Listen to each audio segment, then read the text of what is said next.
নজর রাখবো পরবর্তী সংবাদে।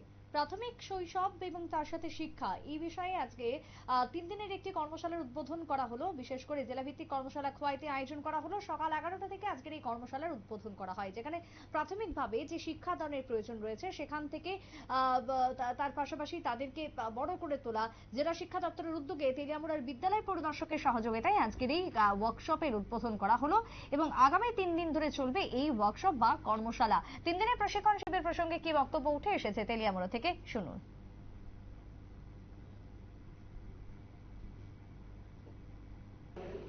নমস্কার। খোয়াই জেলা ভিত্তিক এসএসসি ট্রেনিং প্রোগ্রাম আমরা আজকে থেকে শুরু করছি। এই ট্রেনিং প্রোগ্রাম 3 দিন ব্যাপী চলবে।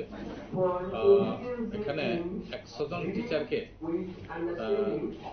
প্রাইমারি টিচার ট্রেনিং প্রোগ্রাম নেওয়ার জন্য ব্যবস্থা করা হয়েছে। প্রথম বেজ আজকে থেকে শুরু হচ্ছে তেলিয়ামুড়া বিআরসি হলে।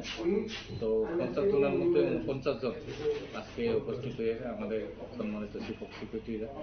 তো উদ্দেশ্য আমাদের যে লার্নিং লেভেল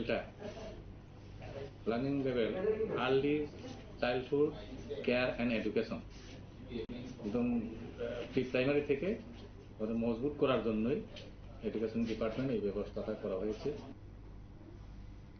আপনারা শুনলেন যে বক্তব্য উঠে আসছে সংশ্লিষ্টের 3 দিনের এই বিশেষ প্রশিক্ষণকে কেন্দ্র করে ব্লক এলাকার মোট 50 জন প্রাথমিক স্তরের শিক্ষক শিক্ষিকাদের নিয়ে হচ্ছে এই ট্রেনিং। সকাল 11টা থেকে শুরু হয়। খোয়াই জেলার 6টি ব্লক এলাকা নিয়ে এই ট্রেনিং এর বিশেষ আয়োজন ছিল। ছোট্ট একটা বিরতির পর ফিরবো, সঙ্গে থাকুন।